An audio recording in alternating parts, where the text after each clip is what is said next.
శ్రీమాత్రే నమః. అనగనగనగా ఓ రాజుగారు వేట కోసం అడవికి వెళ్ళారు. రోజంతా వేటాడి అలసిపోయిన ఆయనకు తీవ్రమైన దాహం వేసింది. ఎక్కడైనా నీళ్లు దొరుకుతాయేమో అని చుట్టూ వెతికారు.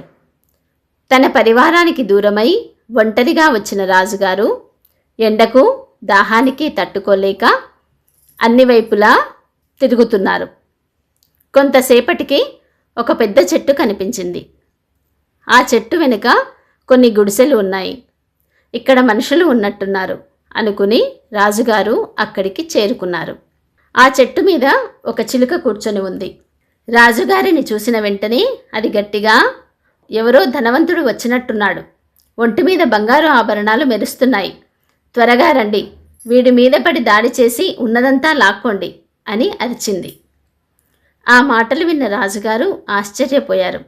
ఇదేంటి, చిలుక ఇలా మాట్లాడుతుంది అనుకుని లోపల ఎంతమంది దొంగలు ఉన్నారో తెలియదు. అసలే దాహం, అలసటతో శరీరం నీరసించింది. ఇప్పుడు వీళ్లతో పోరాడే స్థితిలో లేను. అలసట తీరాక వీళ్ళ సంగతి చూద్దాం అనుకుని వెంటనే గుర్రాన్ని మరో దారికి మళ్లించారు. కొంత దూరం వెళ్ళిన తర్వాత ఒక ప్రశాంతమైన ఆశ్రమం కనిపించింది. ఆ ఆశ్రమం ముందున్న చెట్టు మీద కూడా ఒక చిలుక ఉంది. అది రాజుగారిని చూసి ఎంతో మృదువుగా, నమస్కారం, రండి రండి అని ఆహ్వానించి, ఎవరో పెద్ద మనిషి వచ్చినట్టున్నారు, అలసిపోయి ఉన్నారు, త్వరగా వచ్చి అతిథిని లోపలికి ఆహ్వానించండి, ముందుగా ఆయనకు దాహం తీర్చండి అన్నది. ఆశ్రమంలోని మునులు ఆయనకు ఆతిథ్యం ఇచ్చి నీళ్లు ఇచ్చి గౌరవంగా చూసుకున్నారు. కొంతసేపటి తర్వాత రాజుగారు అక్కడి మునిని అడిగారు, స్వామి, ఒకేలా కనిపించే రెండు చిలుకలు ఇంత భిన్నంగా ఎలా మాట్లాడుతున్నాయి అని. ముని చిరునవ్వుతో, మహారాజా, ఈ రెండు చిలుకలు ఒకే తల్లి పిల్లలు, కానీ ఒకటి దొంగల మధ్య పెరిగింది, వారి మాటలు వారి స్వభావం నేర్చుకుంది. మరోటి ఈ ఆశ్రమంలో పెరిగి మర్యాద సంస్కారం అలవర్చుకుంది. పుట్టుకతో రెండూ ఒకటే అయినా పెరిగిన వాతావరణం వాటి స్వభావాన్ని మార్చేసింది. సృష్టిలో ఏ జీవినైనా మార్చేది దాని పుట్టుక కాదు, దాని సాంగత్యం. అందుకే పుట్టుక కంటే పెంపకం గొప్పది. సాంగత్యం మనిషి భవిష్యత్తును నిర్మిస్తుంది. మనం మాట్లాడే మాట మన సంస్కారానికి అద్దం పడుతుంది.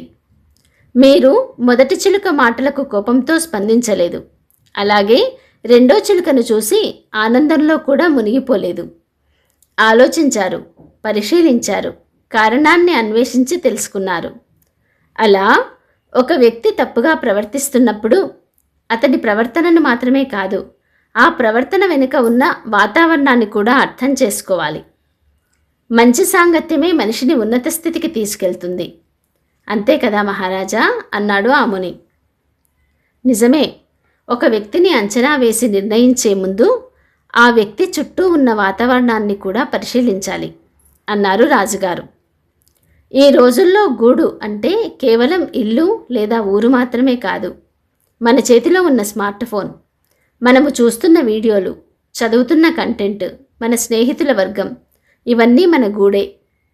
మనం రోజంతా ఎలాంటి సమాచారాన్ని గ్రహిస్తున్నామో ఆలోచనలు కూడా అలానే మారిపోతాయి. వాతావరణం మారితే మనసు మారుతుంది, మనసు మారితే మనిషి మారిపోతాడు. మంచి పుస్తకాలు, మంచి స్నేహితులు, మంచి ఆలోచనలు, సంస్కారవంతమైన వాతావరణం ఉంటే జీవితం మహోన్నతంగా మారుతుంది. సత్సంగత్వే నిస్సంగత్వం, నిస్సంగత్వే నిర్మోహత్వం, నిర్మోహత్వే నిశ్చలతత్వం, నిశ్చలతత్వే జీవన్ముక్తి అన్నారు జగద్గురువులు. అటువంటి సత్సంగం మనకు దొరకాలన్నా, జీవన్ముక్తి వైపు మనం నడవాలన్నా, మనమంతా ఆ విశ్వశక్తికి చెందిన ఒకే గూటి పక్షులమనే విషయాన్ని అర్థం చేసుకోవాలి. ఆ చైతన్య శక్తితో మన అనుబంధం నిరంతరం నిలకడగా ఉంటే మనకు ఆ నిశ్చలతత్వం సిద్ధిస్తుంది. మన మాటల్లో ప్రేమ, మన హృదయంలో కరుణ, మన జీవితంలో సంస్కారం వెలుగుతుంది. ఆ వెలుగే జీవన్ముక్తికి మార్గమవుతుంది. జై Sriram. Like, share and subscribe.